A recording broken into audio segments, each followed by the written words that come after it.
تعاونوا على الإثم والعدوان আল্লাহ রাব্বুল আলামিন বলেন, যারা ভালো কাজ করবে, যারা নেক কাজ করবে, যারা আল্লাহকে ভয় করবে, এদেরকে তোমরা সহযোগিতা করো। আর যারা গুনার কাজ করবে, যারা অপরাধ করবে, যারা সীমা লঙ্ঘন করবে, এদেরকে তোমরা সহযোগিতা করো না। এই জন্য আমার যুবক ভাইয়েরা, আপনারা যারা মাহফিলে এসেছেন, রমজান মাস পেয়ে যারা রোজা রাখতে পারলো না, কাজ করলো না, গুনার কাজ করলো, এই গুনার কাজ যারা করবে এদেরকে সহযোগিতা করা যাবে না। আর যারা আর যারা সীমা লঙ্ঘন করবে এদেরকে সহযোগিতা করা যাবে না। এখন আমার প্রশ্ন হলো, এই বাংলাদেশে অনেক শ্রেণীর মানুষ বাস করে, হিন্দু আছে, খ্রিস্টান আছে, বৌদ্ধ আছে, মুসলমান আছে।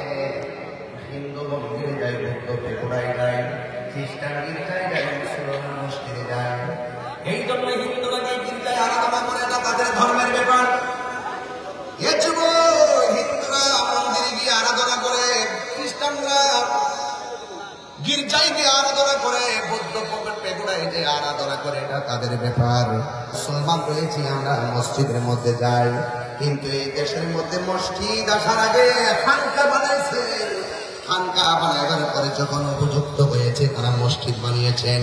প্রথম গোপনে গোপনে আল্লাহ আল্লাহ জিকির করেছেন, সন্তানের আকিকা করেছেন, বুরহানুদ্দিন আকিকা করেছেন। গৌর গোবিন্দ বুরহানুদ্দিনের সন্তান আকিকার বিরুদ্ধে দাঁড়িয়ে গেছে, আর বাবা শাহজালাল আল্লাহু আকবার বলে দিয়ে গুরু গোবিন্দের বিল্ডিং ফাটিয়ে দিয়েছেন।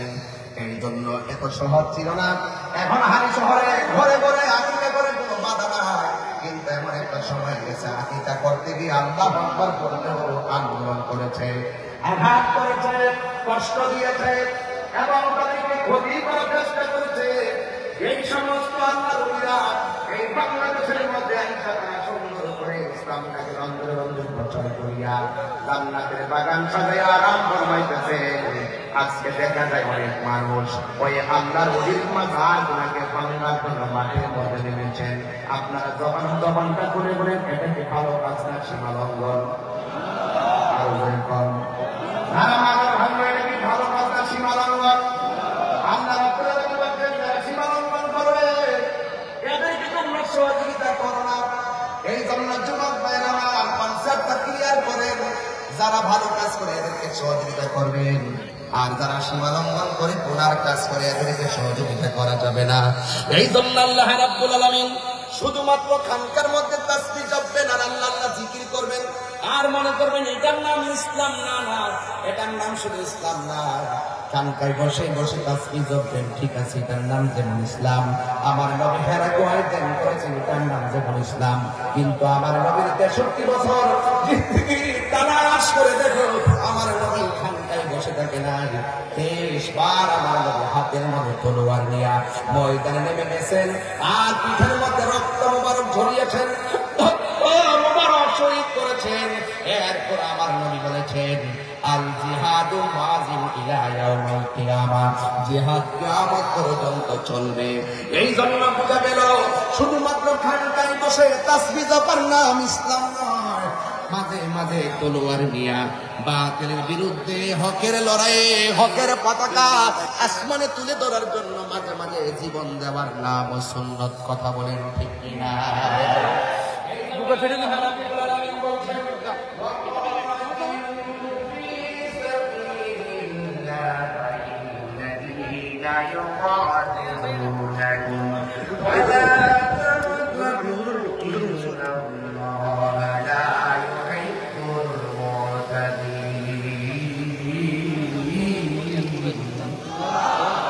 আর জবান করে আল্লাহু আকবার। আল্লাহ রাব্বুল আলামিন বলেন কি জানেন, তোমরা আল্লাহ তাআলার পথে সেসব মানুষের সঙ্গে লড়াই করো যারা তোমাদের সঙ্গে লড়াই করে। সুন্নিরা কখনো গায়ের উপরে উপরে ঝগড়া করে না। যেমন দেখেন আজকের মাহফিলটা বাধা না দিলে মানুষ খানায় যাওয়ার প্রশ্নে আসে না। হয়তো তাদেরকে দাওয়াত দিতে খাওয়ার জন্য বাধা দেওয়ার কারণে তারা ঘর থেকে বের হয়ে নেতৃবৃন্দ সেখানে গিয়ে বুঝানো লেগেছে। এই জন্য যদি কেউ গায়ের মধ্যে পড়ে তাইলে আপনি আমি সকলে তার প্রতিবাদ করা লাগবে। সুন্নিদের জীবনে কাহার গায়ের উপরে পড়ে ঝগড়া করে নাই। আল্লাহ রাব্বুল আলামিন বলেন, যদি তোমাদের উপরে কেউ যুদ্ধ বাঁধাইতে চেষ্টা করে তোমরা ঘরে বসে থাকবে না, ওই বাতিল অসত্যের বিরুদ্ধে তোমাদেরকে ময়দানে নামতে হবে। তবে খবরদার তোমরা সীমা লঙ্ঘন করবে না, কারণ সীমা লঙ্ঘনকারীকে আমার আল্লাহ পছন্দ করে না। কথা বলেন ঠিক কিনা? এই জন্য যুবক ভাইয়েরা আমার, হকের জন্য ময়দানে নামতে রাজি আছেন না নাই? আর জোরে বলো আছে না নাই? যেই কোনো মুহূর্তে হকের জন্য জীবন দিতে হবে, এটাই হলো কারবালার শিক্ষা। কারণ আমার এই পৃথিবীর মধ্যে যারা হুসাইনি চেতনার মুসলমান, এরা কখনো অন্যায়ের কাছে মাথা নত করে না। কথা বলেন ঠিক কিনা? ফজিলত জানো, খাবার শেষে মিষ্টি মুখের হাদিসটা মানো। বাংলাদেশে কিছু লোক আছে এরকম মিষ্টি খাওয়া সুন্নত খুব ভালো করে মানে, কিন্তু রাজপথে যে রক্ত দেওয়া সুন্নত এটা মানতে চায় না। কথা কোন ঠিক কিনা? এই জন্য আমি কখনো কথা বলি আবু বকরের চরিত্রে, তিনি যেভাবে নরম ভাষায় কথা বলতেন, এই নরম ভাষায়, আবার কখনো কখনো সন্দিরা হাদিসে মোলা দেওয়ার কথা বলে, যিনি এমন গরম ছিলেন আমার রাসূলুল্লাহকে পাগল করার কারণে ওনারা আমার নবীকে পাগল করছে, রাতে কোরআনে একটা হয়ে গেছে। এটার নাম ইসলাম। কথা ঠিক কিনা? তুমি মিসওয়াক করা ফজিলত জানো, খাবার শেষে মিষ্টি মুখের হাদিসটা মানো। শুধু হক কথাটা উচ্চ সুরে বলতে পারলাম, অন্যায় থেকে ভারত হয়ে চলতে পারো না। ঠিক কিনা?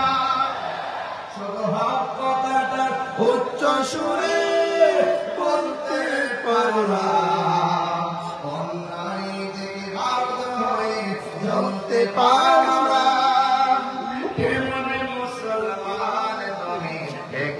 ভাবনা তেমন তোমার ইমান, একটু বলো না কেমন মুসলমান তুমি, একটু বলো না তেমন তোমার ইমান, একটু ভাবনা।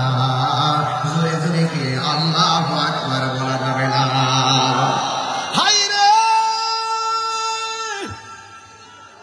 ও আমার চট্টগ্রামের হালি শহরের বন্ধু, কি দিয়ে আওয়াজ বুঝাবো, আমার ভাষা নাই। আরে হালি শহরের মানুষ সারাদিন রোজা রাইখা কিসের ঘুম কিসের খাবার, খোলা ময়দানে আইসা এইভাবে বসে গিয়েছে। এই বসার দ্বারা আমি দায়িত্বহীন কণ্ঠে বলতে পারি, ১,৫০০ বছর আগে ওই সাহাবায়ে কেরাম নবীর পিছনে নামাজ পড়ছে, আমার নবীর সঙ্গে জিহাদের ময়দানে গিয়েছে।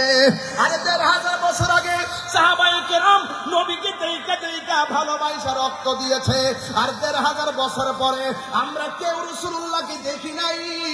আমার তো মনে হয় না দেইকা যেইভাবে হালি শহরের খোলা মাঠে এসেছেন, আমার মনে হয় ওই সময় যদি আপনারা থাকতেন, ওই তীরের বরাবর আপনাদের জিহ্বাটা পাইতা দিতাম, মোস্তফার গায়ে একটা পাথরও লাগতে দিতাম না।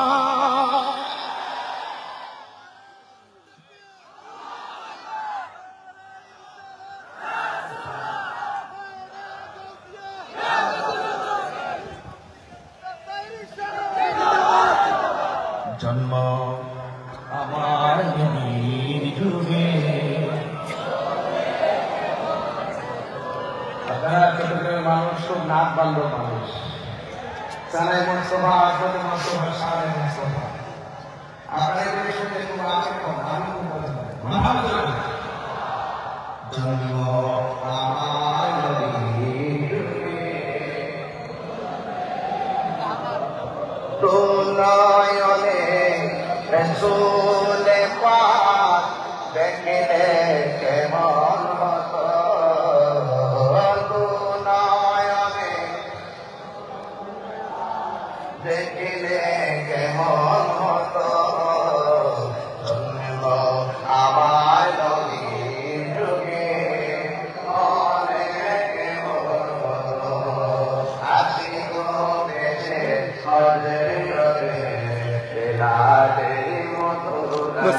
ইয়া করুন টুপি করুন টুপি দাঁড়ান আমি তুলি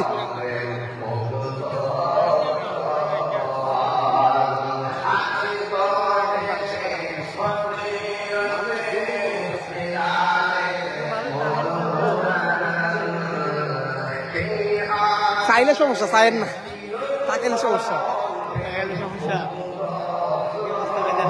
ভালো আছে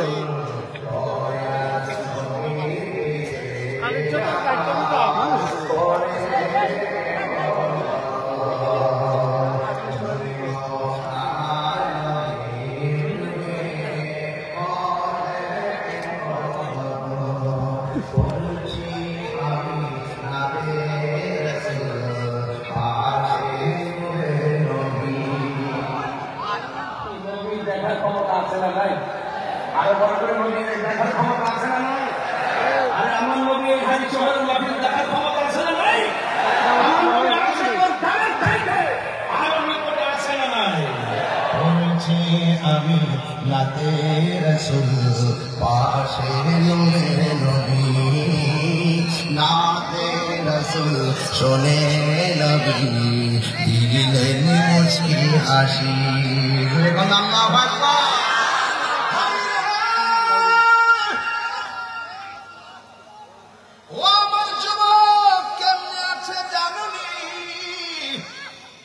কিভাবে জালালউদ্দিন সৈয়দীর চোখ লাগাও বুঝবা কিভাবে জালালউদ্দিন সৈয়দী রহমাতুল্লাহের চোখ লাগাও সিদ্দিক আকবরের চোখ চশমা লাগাও তাইলে বুঝবে রসুল আমাদের জানের চাইতে আরো কত নিকটে হাজির ও নাজির আবু জাহেলের চশমা লাগাইলে নবী দেখা যায় না আবু বকরের চশমা লাগাইলে রসুল ভাঙ্গা করে থেকেও নবী দেখা যায় কথা বলেন ঠিক কিনা ওই নবী আমরা দেখতে চাই কি চাই না ও যুবক আমি বলছিলাম আল্লাহ রাব্বুল আলামিন কোরআনের মধ্যে বলে দিয়েছেন যারা তোমাদের সাথে যুদ্ধ বাঁধায় তাদের সঙ্গে যুদ্ধ করো তবে তোমরা কখনো সীমা লঙ্ঘন করো না জীবনে কোনোদিন সীমা লঙ্ঘন করো না যুবকের দল আমার মনে হয় যে সময়টা আসছে সুন্নিরা আর ভাগ থাকার সময় নাই কথা বলেন ঠিক কিনা সুন্নিরা আর আলাদা থাকার সময় নাই সুন্নিরা সবাই ঐক্যবদ্ধ হওয়া লাগবে আল্লাহ রাব্বুল আলামিন কোরআনের মধ্যে বলে দিয়েছেন ইয়া আইয়ুহাল্লাযীনা আমানু দুখুলু ফিস-সিলমি কাফা এই ইমানদারগণ তোমরা ইসলামের মধ্যে পরিপূর্ণভাবে প্রবেশ করো যারা ইসলামে পরিপূর্ণভাবে প্রবেশ করে এরা ওলি আল্লাহর বিরুদ্ধে কথা বলতে পারে না যারা পরিপূর্ণভাবে ইসলাম যারা মুসলমান দাবি করে এরা কোনোদিন মা বাবার বুকে লাথি মারতে পারে না যারা নিজেদেরকে প্রকৃত মুসলমান দাবি করে এরা ওলি আল্লাহর মাজার ভাঙতে পারে না ঠিক কিনা বলেন যারা নিজেকে মুসলমান দাবি করে এরা কোনোদিন রাসূলুল্লাহর বিরুদ্ধে কথা বলতে পারে না যারা নিজের প্রকৃত মুসলমান দাবি করে এরা কোনোদিন ওলি আল্লাহর বিরুদ্ধে কথা বলতে পারে না যুবক আল্লাহ বলছেন ইয়া আইয়ুহাল্লাযীনা আমানু দুখুলু ফিস-সিলমি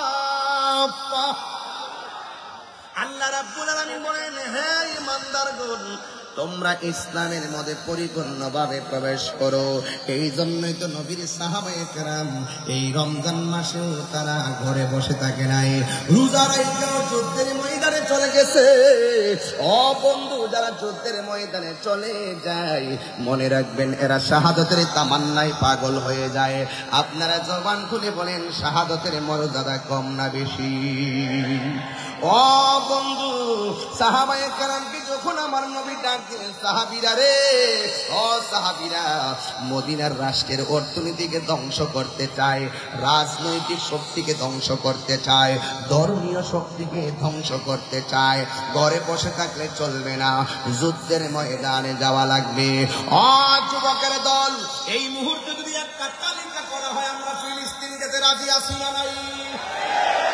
হাত অনেকের হাত উঠে নাই কিন্তু কে রাজি আছেন হাত তুলে দেখাবেন নিশ্চয় যদি এই মুহূর্তে ফিলিস্তিন যাওয়ার প্রয়োজন হয় নামের তালিকা করে নামটা লিখে ফেলবেন, কারণ এমন একটা সময় চলতেছে রাতের বেলা সেহরি খাইতে পারি না, ইফতারের সময় মুখে ইফতার ঢোকে না, কারণ ফিলিস্তিনের পরিস্থিতিটা বেশি ভালো না রে। ইসরায়েলের গুন্ডা বাহিনীরা যেইভাবে মুসলমানদেরকে মারতেছে, আমরা বিশ্বের মুসলমান একটা দেহের মতো, আমরা সবাই ঐক্যবদ্ধ হওয়া লাগবে। আমরা সেহরি খাইয়া ইফতার করি, আর ফিলিস্তিনের মানুষগুলা সেহরি নাই ইফতার নাই তারা বিপরে। আপনি বুঝতেছেন তো খাবারের জন্য তারা কি করতেছে? এরা মুসলমান, এরা মুসলমান। ছোট ছোট বাচ্চাগুলা কেমনে কান্দে গো, এই কান্নার আওয়াজে রাতে ঘুম হয় না, চোখের মধ্যে পানি চলে আসে। আজকে যখন ফেনী পার হলাম, ফেসবুকের মধ্যে যখন দেখলাম ছোট ছোট বাচ্চারা প্লেট লইয়া লইয়া খাবার জন্য হাত বাড়াইতেছে। মুসলমান, কেমনে তোমরা আর কত ঘুমায়া থাকবা, আর কত ঘুমায়া থাকবা? এবার সবাই মিল্লা আপনারা মনে মনে ভাবতেছেন বাংলাদেশে তাই কেমনে ফিলিস্তিন যাব।